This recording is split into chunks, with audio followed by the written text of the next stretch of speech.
ప్రభునందు ప్రియులారా, ఈ ఉదయకాలము మన ప్రభు అయిన యేసుక్రీస్తు నామములో మీ అందరికీ శుభములు. ఈ నూతన సంవత్సరపు శుభాకాంక్షలు మీకు తెలియజేస్తున్నాను. The Lone Star Telugu Baptist Church 3వ సర్వీస్ పక్షంగా మీ అందరికీ నూతన సంవత్సర శుభాకాంక్షలు.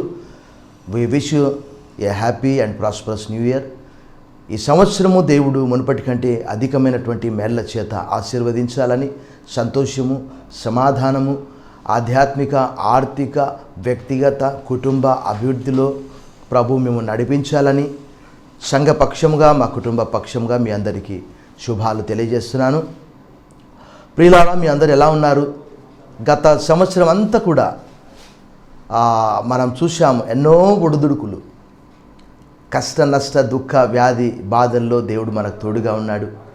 దేవుడు నూతన సంవత్సరంలో మనల్ని ప్రవేశింపజేశాడు.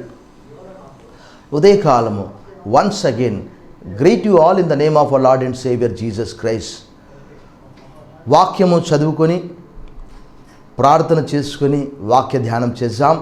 ఈ దినము నూతన సంవత్సరం కాబట్టి ప్రకటన గ్రంథము 21వ అధ్యాయము 5వ వచనంలోని ఆ లేఖన భాగాన్ని మనము చదువుకుందాం. అప్పుడు సింహాసనాసీనుడై ఉన్నవాడు, ఇదిగో సమస్తమును నూతనమైనవిగా చేయుచున్నానని చెప్పెను. మరియు ఈ మాటలు నమ్మకమును నిజమునై ఉన్నవి గనుక వ్రాయుమని ఆయన నాతో చెప్పుచున్నాడు. ప్రార్థన చేశాం. కృపా కనికరం కలిగిన ప్రియ పరలోకపు తండ్రి, ఉదయకాలము దయగల దేవా, 2020 అంతా కూడా ఎంతో ఇబ్బందుల్లో మేము జీవించాము నాయన. 2021లో మా కొరకు ఈ సంవత్సరాన్ని ఆశీర్వాదకరంగా, ఆధ్యాత్మికంగా మార్చమని, ఇదిగో నేను సమస్తమును నూతనమైనవిగా చేయుచున్నాను అని సెలవిచ్చిన మీ మాటను బట్టి మేము ధ్యానం చేయుట కృప చూపించుమని, వాక్యం వింటున్న నీ బిడ్డలందరినీ కూడా దీవించుమని యేసు నామములో ప్రార్థిస్తున్నాం తండ్రి, ఆమెన్. ప్రభునందు ప్రియులారా, ప్రకటన గ్రంథం అనగానే మనకు కొంతమందికి అర్థం కాదంటుంటారు. అర్థం కాకపోవడానికి అంటూ ఏమీ లేదు. పరలోకంలో జరిగే సన్నివేశాన్ని అపోసటువంటి యోహానుకు దేవదూత తెలియజేశాడు దర్శనం ద్వారా. 1వ అధ్యాయంలో అయితే యేసు ప్రభు వారే ఆ దర్శనం ద్వారా మరి తెలియజేయమని సంఘాలకు ప్రత్యక్షమయ్యాడు. పద్మాసు ద్వీపంలో ఉన్నప్పుడు ఈ మాటలన్నీ కూడా రాయబడి ఉన్నవి. అపోస్తలుడైన యోహాను ప్రకటన గ్రంథము 21వ అధ్యాయము 5వ వచనాన్ని మనము చదువుకున్నాం. ప్రియులారా, the one who was seated on the throne said, see, I am making all things new. See, I am making all things new.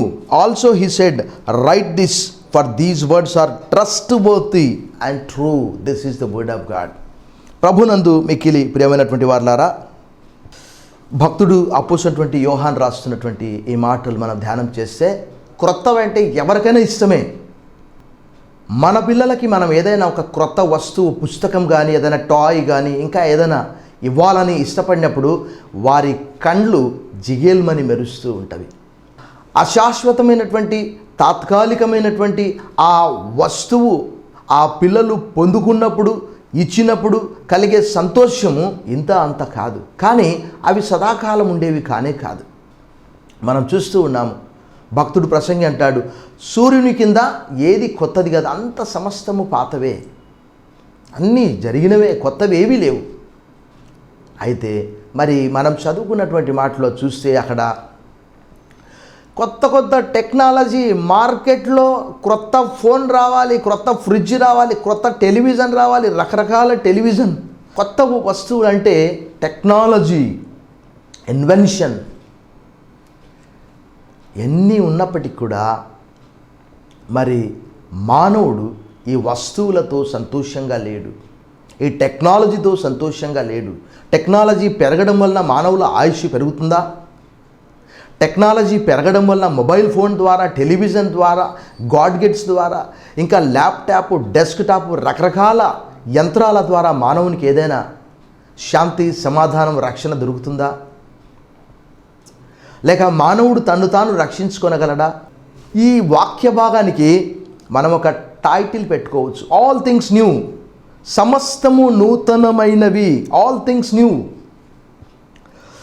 మరి ఏథెన్స్ వారట అపోస్తుల కార్యములు 17:21 ఏమని రాయబడ్డది? అపోస్తులైనటువంటి పౌలు అక్కడ ఏథెన్స్లో సువార్త చెప్పినప్పుడు, ఏథెన్సు వారందరూ అక్కడ నివసించు పరదేశులను ఏదో ఒక క్రొత్త సంగతి చెప్పుట యందును వినుట యందును మాత్రమే తమ కాలము గడుపుచుండువారు. ప్రభునందు ప్రియులారా, ఈ వాక్య భాగము అద్భుతమైనటువంటిది, అమోఘమైనటువంటిది. ఇది ఎవరో కాదు ఈ మాటలు మాట్లాడినటువంటిది. The Lord Jesus Christ has spoken, who has seated on the throne. ఈ నూతనత్వము, ఈ కొత్తదనము ఈ లోకంలో ఇది ఒక పాట వలె, ఒక అద్భుతమైనటువంటి పాట వలె ఉన్నది. ఈ నూతనత్వము, ఈ కొత్తదనము, ఈ యేసు తెచ్చేది ఒక వెలుగు. స్పష్టంగా ఇది పరలోక సంబంధమైనదని మనకు తెలుస్తూ ఉన్నది. మనం ఈ కొత్త సంవత్సరంలో ఇంకా still we are in the new year mood. We have celebrated Christmas. Right after the Christmas, right after 1 week of the Christmas we celebrate new year. కొత్త సంవత్సరం అంటే దేవుడు గత సంవత్సరం అంతా లక్షల మంది చనిపోయారు ప్రియులారా, లక్షల మంది. ప్రపంచవ్యాప్తంగా 18 లక్షల మంది, భారతదేశంలో 1.5 మంది కంటే ఎక్కువ మంది చనిపోయారు. మరొక నూతన వైరస్, భయాందోళన. అయ్యో, what is going to happen? ఈ నూతన సంవత్సరం ఎలా ఉంటుందో కానీ, but trust the lord that God is going to do great things in your life, in our life. పాత సంవత్సరాన్ని ఒకసారి జ్ఞాపకం చేసుకున్నప్పుడు మనకెంతో ఆందోళన. మన ప్రియులు, మన సంఘ సభ్యులు, మనకు పరిచయం ఉన్నవారు, మన స్నేహితులు, దూర బంధువులు, దగ్గర బంధువులు, ఇరుగు పొరుగు వారు, కాలనీలో ఉండేవారు, ఎంత ఆందోళనకరమైనటువంటి విషయం ఇది ప్రియులారా. అయితే ఈ సంవత్సరము మునుపటి కంటే మంచి జ్ఞాపకాలను దేవుడు ఇవ్వడానికి ఇష్టంగా ఉన్నాడు. Once again we wish you all a happy and prosperous new year. Throughout the world bell, పాత గంటను పారవేయండి. Ring out the world and ring happy bells. సంతోషకరమైనటువంటి కొత్త గంటను మ్రోగించండి. Ring the new bell. Let it go the old year. పాత సంవత్సరం పోనీయండి. మనము సేవించే దేవుడు ఎలాంటి వాడు? ఆయన సంవత్సరములకు అంతము లేదు. మనం ఎలా అయితే కీర్తనకారుడు 90వ కీర్తనలో మొదటి 2-3 వచనాల్లో అంటాడు, ప్రభువా తరతరములకు నీవే దేవుడు. Lord, you are the God for ever lasting to ever lasting, from ever lasting to ever lasting.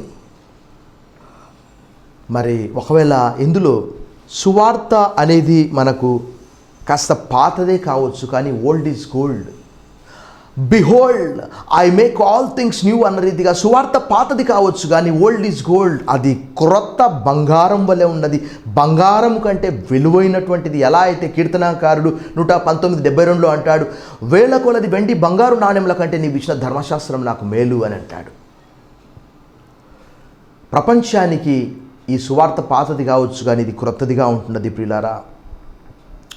మనుషులకు కొన్ని పాతగైపోతాయి, కానీ దేవుని సువార్త ఎప్పటికీ, ఎప్పటెప్పటికీ, ఎల్లప్పటికీ ప్రభువు ఈ భూమి మీదకి వచ్చేంత వరకు. అఫ్కోర్స్ సువార్త అనేది యేసు ప్రభు వారు మరలా 2వ రాకడ ఈ లోకానికి వచ్చేంత వరకే. తర్వాత సువార్త ఉండదు. ఇంకా సువార్త ద్వారాలు మూసివేయబడతాయి. ఇంతకుముందు తెలియజేసిన రీతిగా సూర్యుని కింద జరిగే సమస్తమును కూడా పాతవే ప్రసంగి గ్రంథంలో తెలియజేసిన. కానీ మనిషి మాత్రము పాప స్వభావము, పాత జీవితము. కానీ పునరుత్థానుడైనటువంటి క్రీస్తు, రిజరెక్టెడ్ క్రైస్ట్, ఈ కొత్త సంవత్సరము, క్రొత్త వారము, క్రొత్త దినము, సంతోషకరమైనటువంటి దినము. 12 months, 365 days, 52 weeks have gone away. The new year started. This is 4th day or 5th day, whatever it is. But still 360 days are there. We have to 365 దినాల్లో 4 దినాలు పోతే ఇంకా 365 దినాలు మన ముందుంటున్నాయి ప్రియులారా. మరి సింహాసనాసీనుడైనటువంటి వాడు ఇలా అంటున్నాడు, దేవుడు మనను మొదటి సంవత్సరంలో మొదటి నెల మొదటి వారం మొదటి దినంలో మనను ఉంచాడు. మరి యేసుక్రీస్తు అంటున్నాడు, behold I make all things new. సమస్తమును నూతనముగా చేస్తున్నాడు ఆయన. అంటే చేయడం ప్రారంభిస్తే అంతా కొత్తదవుతుంది. ఎవ్రీథింగ్, ఆల్ థింగ్స్ అనే మాట ఆంగ్లంలో మనం చదువుకున్నాం. సింహాసనాసీనుడైన వాడు, ఇదిగో సమస్తమును నూతనమైనవిగా. Is the creator, is the son of God. ఈ మాట చెప్పినటువంటి వారు ఎవరో కాదు. యెషయా గ్రంథం 65:17 అంటున్నాడు, ఇదిగో నేను క్రొత్త ఆకాశమును క్రొత్త భూమిని సృజించున్నాను, మునుపటివి మరువబడును, జ్ఞాపకమునకు రావు. ఆంగ్లంలో అయితే ఇలా ఉన్నది, for I am about to create new heavens and new earth, the former things shall not be remembered or come to mind. సమస్తము క్రొత్త ఆకాశము క్రొత్త భూమి సృజించబడుతుంది, మునుపటివి మరోపడును, జ్ఞాపకమునకు రావు. ఈ లేఖన భాగం కొంత మార్పును తీసుకొని వస్తుంది ప్రియులారా. I make all things new. మార్పు, ట్రాన్స్ఫర్మేషన్. సింహాసనాసీనుడైన వాడు ఈ క్రొత్త సంవత్సరంలో పరిశుద్ధాత్మ దేవుడు మనకు సహాయము చేయునుగాక. ఆయన క్రొత్త తైలము క్రొమ్ములో నింపి కొమ్ముతో కొత్త సంవత్సరం మీద కుమ్మరించబడునుగాక. ఆమెన్. మరి the words that has come from Jesus mouth, who has seated on the throne, ఆయన పెదవుల నుండి వచ్చినటువంటి మాట, ఇదిగో సమస్తమును. ఇది మొట్టమొదటిగా మనం చూస్తున్నాము. గొప్ప మార్పు, ద గ్రేట్ ట్రాన్స్ఫర్మేషన్. ఈ పునరుద్ధరణ పని యేసుక్రీస్తు వలన కలిగింది. పాత నిబంధన నుండి మనల్ని విడిపించాడు. ఆదాము పాత నిబంధనలో పాపం చేశాడు. దేవుని వాక్యంలో మనం చూస్తే అక్కడ దేవుడు అన్నాడు, మరియు దేవుడైన యెహోవా ఈ తోటలో ఉన్న ప్రతి వృక్ష ఫలములు నువ్వు నిరభ్యంతరంగా తినవచ్చును, అయితే మంచి చెడ్డల తెలివినిచ్చు వృక్ష ఫలములను తినకూడదు, నువ్వు వాటిని తినుదినంన నిశ్చయంగా నువ్వు చచ్చెదవని దేవుడు నరునికి ఆజ్ఞాపించాడు. ప్రియులారా, చూడండి ఎంత దేవునితో అనుదినము చల్లపూట ఆదాము హవ్వలు సహవాసము చేసేవారు. అలాంటి వారు ఏదేను తోటలో నుంచి బయటికి త్రోసివేయబడి ఎంత ఏడ్చి ఉండవచ్చు. ఆదాము దేవునితో సహవాసము కోల్పోయినటువంటి పరిస్థితిలో అక్కడ దేవుని వాక్యంలో చూస్తే దేవుడు మనకు జ్ఞాపకం చేస్తున్నాడు. ప్రియులారా, ఏమని జ్ఞాపకం చేస్తున్నాడు? నీ జనన విధము, హెచ్కేల్ గ్రంథం 16:4 నీ జనన విధము చూడగా నీవు పుట్టినాడు నీ నాభి మాత్రము కోయబడలేదు. పాపపు స్థితి, శుభ్రమగుటకు నీవు నీళ్లతో కడగబడను లేదు, వారు నీకు ఉప్పు రాయకపోయిరి, బట్ట చుట్టకపోయిరి. God reminds us our birth.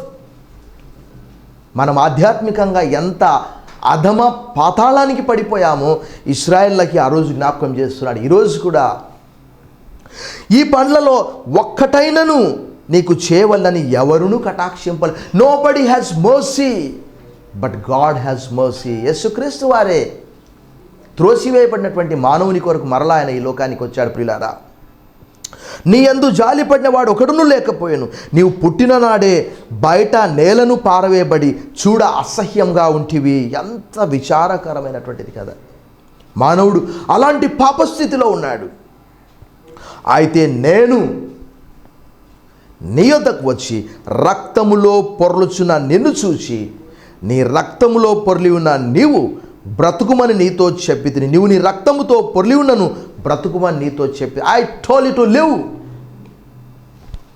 ప్రభునందు ప్రియులారా, నిజంగా దేవుడు దయతలచకపోతే మానవుల పరిస్థితి, అక్కడ ఇశ్రాయేళ్ల యొక్క వర్ణన దేవుడు అక్కడ తెలియజేస్తున్నాడు. ఆ సర్వశక్తి గల దేవుడు తన ప్రియ కుమారుని ద్వారా ఈ లోకానికి, మన కొరకు ఆయన ఈ లోకానికి వచ్చి దేవుడు అంటున్నాడు, ఆయన మనందరి కొరకు రెండవ ఆదామయ్యాడు. ఆయన అన్నాడు, నీ పాపములను ఎప్పటికీ నీ అతిక్రమములను జ్ఞాపకము చేసుకొనను. ప్రభునందు ప్రియులారా, ధర్మశాస్త్ర ప్రకారము ఏ ఒక్కరు కూడా అన్ని ఆజ్ఞలను తూచా తప్పకుండా పాటించలేకపోయారు. మనం చూసాం లూకా సువార్తలో ఒక ధర్మశాస్త్ర ఉపదేశకుడు వచ్చి, అయా నేను నిత్య జీవంలో ప్రవేశించాలంటే ఏం చేయాలి, లేక ఏ ఆజ్ఞ ప్రాముఖ్యమైనటువంటిది అంటే మరి యేసు ప్రభువు వారు తెలియజేస్తారు, నీ దేవుడైన యెహోవాను పూర్ణ మనస్సుతో, పూర్ణ ఆత్మతో, పూర్ణ వివేకంతో ప్రేమించాలి, అటువలే నిన్ను వలె నీ పొరుగు అని ప్రేమించాలి. అంటే ఆ మాటకు అందుకు ఆయన, నీవు సరిగా ఉత్తరం ఇచ్చితివి, లూకా 10:28, అలాగు చేయము అప్పుడు జీవించదవని అతనితో చెప్పాను. అయితే చూడండి, ఇక్కడ do and live, but live and live. ఇలా చేసి జీవించి అలా చేయి. అయితే ఇది మన మంచితనాన్ని బట్టి కాదు ప్రియులారా, ఉచిత కృప. ఇది కృతజ్ఞత. ధర్మశాస్త్రము చేయలేనటువంటిది కృప సాధించగలిగింది. నిజంగా ఈ ధర్మశాస్త్రం నుంచి మానవులందరినీ విడుదల ఇచ్చాడు. క్రీస్తులో అపరిమితమైన అమోఘమైనటువంటి ఆ విడుదలతో సంతోషంలోనికి మనం ప్రవేశిస్తున్నాం. It's a new covenant. నిబంధన చాలా ప్రాముఖ్యమైనటువంటిది. యేసు ప్రభువు వారు మత్తయి సువార్త 26 నుంచి 28, మార్కు సువార్త 14వ అధ్యాయము 22, 23, 24 వచనాల్లో, లూకా సువార్త 22, అక్కడ ఇది ఒక క్రొత్త నిబంధన అన్నాడు. This is my body and this is my blood that I shed for you. అనేకుల కొరకు చిందింపబడుచున్న నా రక్తం. ఇది నూతన నిబంధన, క్రొత్త నిబంధన. ఈ నిబంధన చాలా ప్రాముఖ్యమైనటువంటిది. ఆయన అంటూ ఉన్నాడు, I make all things new. ఇదిగో సమస్తమును నేను నూతనముగా చేయుచున్నాను. క్రొత్త జీవన మార్గము. జీవంలో ప్రవేశించాలంటే ఆ రోజు యేసు ప్రభువు వారు అన్నారు, ఆజ్ఞ పరిశుద్ధమైనది, పరిపూర్ణమైనది, నీతి గలది, మంచిది. కానీ ఆ ఆజ్ఞను మనము అతిక్రమించాము. మరి 10 ఆజ్ఞలను గైకొనలేకపోయాము, శిక్షకు పాత్రులమయ్యాము. యేసు ప్రభువు ఎలా అయితే, అందుకు ఆయన, నువ్వు సరిగా ఉత్తరం ఇచ్చితివి, అలాగూ చేయము అప్పుడు జీవించదవని అతనితో చెప్పాను. ప్రభునందు ప్రియులారా, జాగ్రత్తగా ఈ లేఖన భాగాన్ని మనం చదివినప్పుడు ధర్మశాస్త్ర ప్రకారము మనం శిక్షకు పాత్రులమయ్యాము. నిరీక్షణ లేదు. మన క్రియల ద్వారా ధర్మశాస్త్ర ప్రకారం మనం జీవించలేము. We did not please God. అందుకే ఆ పాపంలో ఉన్న, అందుకే మన ముందు సువార్త ఉంచబడినది. సువార్తకు 100 అర్థాలు. ఈ రోజుల్లో చూస్తే ఒక హాస్పిటల్ ఓపెన్ చేస్తే సువార్త అంటారు, ఒక మొబైల్ షాప్ ఓపెన్ చేస్తే సువార్త అంటారు, ఒక బట్టల షాప్ ఓపెన్ చేస్తే సువార్త అంటారు. కానీ ఈ సువార్త మానవులను మరణములో నుండి జీవములోనికి, అసత్యంలో నుండి సత్యములోనికి, చీకట్లో నుంచి వెలుగులోనికి నడిపించే సువార్త. అందుకే యేసు ప్రభువారు ఆయన ఈ లోకానికి రావడం వల్ల విశ్వాసము ద్వారా మనము కృపచేత రక్షింపబడి ఉన్నాము. యేసు ప్రభువారు అక్కడ రాయబడిన మాటను బట్టి యెషయా గ్రంథం 53:11, అతడు అనగా యేసు ప్రభు తనకు కలిగిన వేదనను చూచి తృప్తి నొందును. నీతిమంతుడైన నా సేవకుడు జనుల దోషములను భరించి తనకున్న అనుభవజ్ఞానం చేత అనేకులను నిర్దోషులుగా చేయను. What a great Joy. దేవుడు ఆయన ద్వారా మనందరినీ కూడా నీతిమంతులనుగా చేస్తున్నాడు, నిర్దోషులనుగా చేస్తున్నాడు అనే మాట అక్కడ రాయబడి ఉంటుంది ప్రియులారా. ఈ సాయంకాలము ఎందుకనంటే the Bible says, Habakkuk 2:4 and Romans 1:7, righteous shall live by faith. ఎందుకన్నా నీతిమంతుడు విశ్వాసమూలముగా జీవించును అని వ్రాయబడిన ప్రకారము విశ్వాసమూలంగా అంతకంతకు విశ్వాసం కలుగునట్లు దేవుని నీతి దాని యందు బయలుపరచబడుచున్నది. సాయంకాలం, ఉదయకాలం, ఈ మధ్యాహ్న కాలము, సూర్యోదయం మొదలుకొని సూర్యాస్తమయం వరకు ఆయన నామము స్తుతింపదగినది. ప్రభునందు ప్రియులారా, యేసు క్రీస్తు ద్వారా ఆయన మనందరికీ ధర్మశాస్త్ర సంబంధమైన క్రియల మూలంగా ఏ మనుషుడు నీతిమంతుడని తీర్చబడడు. భక్తుడు పౌలు గలతీ 2:16 తెలియజేస్తున్నాడు. అయితే మనము ఉచితముగా నీతిమంతులముగా తీర్చబడుచున్నాం ప్రియులారా. ఇవి అవి కావు, ఆయన మనల్ని నీతిమంతులుగా చేశాడు. లేక పాస్టర్ గారు చెప్పే కొన్ని మాటలను బట్టి మనం నీతిమంతులం కావడం లేదు, బిషప్ చెప్పే కొన్ని మాటలను బట్టి మనం నీతిమంతులం కావడం లేదు, సువార్థికుడు చెప్పే కొన్ని మాటలను బట్టి మనం నీతిమంతులంగా మారట్లేదు ప్రియులారా. దేవుని వాక్యంలో రాయబడ్డ రీతిగా మనము ఆజ్ఞాపించబడిన ప్రకారం మనం ఎప్పటికీ చేయలేము, ఆజ్ఞలను పూర్తిగా ఎప్పటికీ గైకొనలేము. కానీ అపోస్తలుడైన పౌలు అంటాడు, ఇంత గొప్ప రక్షణను మనం నిర్లక్ష్యం చేసిన యెడల ఎలాగు తప్పించుకుందుము. If we neglect this great salvation how can we escape? మరి దేవుడు మనందరినీ కూడా ఎలా అయితే భక్తుడు పౌలు రాశాడో మనందరినీ కూడా ఎందుకొరకు విమోచించాడంటే, ఆయన అనగా క్రీస్తు సమస్తమైన దుర్నీతి నుండి మనల్ని విమోచించి సత్క్రియలయందు ఆసక్తి గల ప్రజలను తన కోసరము పవిత్రపరుచుకొని తన సొత్తుగా చేసుకొనుటకు తన్ను తానే మన కొరకు అర్పించుకొనెను. He gave up himself. ప్రభునందు ప్రియులారా, కృప వలన ప్రతి విశ్వాసి దేవునితో ఒక క్రొత్త సంబంధాన్ని, a new relationship has started through grace by our faith. మనము విశ్వాసం ఉంచడం వలన, విశ్వాసం ద్వారా మీరు కృపచేతనే రక్షింపబడి ఉన్నారు, ఎవరును కూడా అతిశయపడడానికి వీల్లేదని అంటున్నాడు. ఒకవేళ వాక్యంలో రాయబడిన ప్రకారము మనము కుమారులమైతే వారసులమని అపోస్తలుడైన పౌలు జ్ఞాపకం చేస్తాడు. మనం పిల్లలమైతే వారసులం అనగా దేవుని వారసులము. ఎంత గొప్ప ఆధిక్యత, ఎంత గొప్ప అవకాశము ప్రియులారా! దేవుని వాక్యంలో ఎలా అయితే రాయబడినదో, మన పాపములను బట్టి మనకు ప్రతీకారము చేయలేదు, మన దోషములను బట్టి మనకు ప్రతిఫలం ఇయ్యలేదు. అయితే సమస్తమును నూతనమైనవిగా చేయుచున్నాడు, కుమారునిగా చేసుకొంచున్నాడు. కుమారుడైతే మరి తండ్రి అంటున్నాడు, ఇలా అంటున్నాడు, అందుకు అతడు, కుమారుడా నీవెల్లప్పుడూ నాతో కూడా ఉన్నావు, నావన్నీ నీవి. లూకా సువార్త 15:31 ప్రియులారా, తప్పిపోయినటువంటి కుమారుడు తిరిగి వచ్చినప్పుడు చెప్పబడిన ఈ మాట ఇది. పెద్ద కుమారుడు అంటున్నాడు, అతనికి అన్నీ ఇచ్చావు, నాకేమి ఇవ్వలేదంటే, అయ్యా నీవు నాతో కూడా ఉన్నావు కదా, ఇవన్నీ నీవే కదా. మనం ఇక మీదట దాసులము కాదు కుమారులము, ఇదిగో సమస్తమును నూతనమైగా చేయుచున్నాను. పరిశుద్ధాత్మ ఈ కార్యము, ఈ క్రొత్త జీవితాన్ని మనకి ఇస్తున్నాడు. ఈ క్రొత్త అనుభూతులు, క్రొత్త కోరికలు, క్రొత్త పనులు, న్యూ డిజైర్స్, న్యూ థాట్స్ మనతో కూడా రావాలి. నూతన సంవత్సరంలో దేవుని వాక్యాన్ని, చెట్టుకు పాత ఫలాలుంటే ఆ ఫలాలు తెంపే కొద్దీ మరలా ఫలాలు కాస్తుంటాయి, పాప ఫలాలు. కానీ దేవుడు అంటున్నాడు, ఆ చెట్టునే నేను కొత్తగా చేస్తూ ఉన్నాను, పండు కూడా కొత్తదే. మనం దోషులమని చెప్పిన ఆత్మదేవుడే, అనగా మనం పాపులమని మన మనస్సాక్షికి జ్ఞాపకం చేసినటువంటి ఆ పరిశుద్ధాత్మ దేవుడే మనను క్రొత్త నిబంధనలోనికి నెమ్మదిగా నడిపిస్తూ ఉన్నాడు. ప్రియులారా, మనం విశ్వసించినప్పుడే మన హృదయంలో పరలోకం ఉన్నది, నిత్య జీవం ఉన్నది. When we accepted, when we started to believe God, when we started to believe the gospel in our heart, we have heaven and we have eternal life. మన హృదయంలో నిత్య జీవం ఉన్నది, పరలోకం ఉన్నది అని మనం నమ్ముచున్నాం. మరి మనం ఈ నూతన సంవత్సరంలో మన ఆధ్యాత్మిక జీవితం ఒక నూతన జన్మము, ఆత్మ వలన మనం సృజింపబడ్డాము.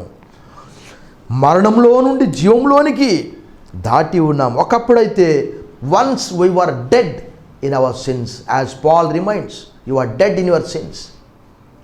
మనము అపరాధముల చేత, మన పాపముల చేత, అతిక్రమముల చేత చచ్చిన వారమై ఉండగా అనే మాట అపోస్తలుడైన పౌలు మన జ్ఞాపకం చేశాడు. మరి మనలో ఒక క్రొత్త భయము, అనగా నమ్మాను, ఎలా నమ్మకంగా ఉండాలి, ఇంతకుముందు అది లేదు. శరీర సంబంధంగా జీవించినప్పుడు మనకు నిరీక్షణ తెలియదు, ఆలోచించలేదు, మనము ఊహించలేదు. ఆధ్యాత్మికంగా దినదినము మనం విజయం పొందగలము. సింహాసనాసీనుడైన వాడు ఎవరో కాదు, ప్రభువైనటువంటి యేసుక్రీస్తు రక్షకుడు. యేసుక్రీస్తు మీలో కొంతమందికి కొత్తగా చేయడం మాత్రమే కాదు, కానీ అన్నీ నీ కొరకు.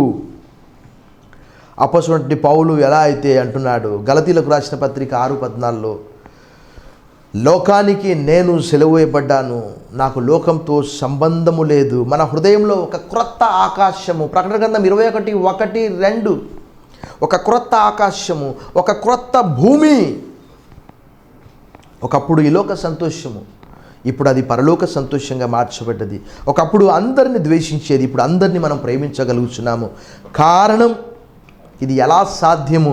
ఇది పరిశుద్ధ గ్రంథం వలన మాత్రమే సాధ్యం. ప్రియులారా, రక్షించబడినటువంటి ప్రజల కేకలు హల్లెలూయా, హల్లెలూయా, హల్లెలూయా. వారిని అడగండి, వాళ్ళు చెప్తారు. మనందరికీ తెలుసు, యేసు ప్రభు వారు జయకరమైన యెరూషలేం ప్రవేశంలో వారు అన్నారు, అయ్యా ఆ పిల్లలు నోరు మూసుకోమను అంటే యేసు ప్రభు అన్నాడు, ఒకవేళ వారు కేకలు వేయకపోతే రాళ్ళు కేకలు వేస్తాయి. రక్షించబడినటువంటి వారి హృదయాల్లో నూతన గీతము, హల్లెలూయా హల్లెలూయా, క్రీస్తు వారి కొరకు ఏం చేశాడు, క్రొత్తది చేయకుండా ఆయనది అంటే పాతదంటూ ఏమీ లేదు. పరిశుద్ధాత్మ దేవుని సహాయంతో నూతన హృదయాలను అంటే మనం చూసాం దొంగ చివరి సమయంలో అక్కడ అన్నాడు పరదైసులో మరి యేసు ప్రభువు అన్న today itself you will be with me in paradise. నేడు నీవు నాతో కూడా పరదేశులో ఉందువు. పశ్చాత్తాపడినటువంటి ఆ స్త్రీని మనం చూస్తాము. ఆమె విస్తారంగా ప్రేమించింది కాబట్టి ఆమె పాపములు విస్తారంగా క్షమించబడ్డాయి. మనష్షే పశ్చాత్తాపడ్డాడు కాబట్టి మనష్షే క్షమించబడ్డాడు. మనష్షేకి దేవుడు ఒక నూతన హృదయాన్ని ఇచ్చాడు. మన రక్షణ కూడా అంతే. మనం తిరిగి జన్మించాం కాబట్టి ఆత్మదేవుడు మన హృదయంలో పనిచేస్తే you cannot do anything for your cells. నీవు నీ కొరకు ఏమీ చేయలేవు, కానీ ఆయన నీ కొరకు అన్నీ చేయగలడు. ప్రభునందు ప్రియులారా, సింహాసనాసీనుడైనటువంటి వాడు చేస్తూ ఉన్న నూతన జీవితం, అక్కడ రాయబడినటువంటి మాట, జీవించాలని కోరిక హృదయంలో నుండి మార్పు రావాలి. ప్రియ స్నేహితుడా, యేసుక్రీస్తు నీ జీవితాన్ని సంపూర్ణంగా మార్చగలడు. నీ తల్లిదండ్రులను మార్చగలడు.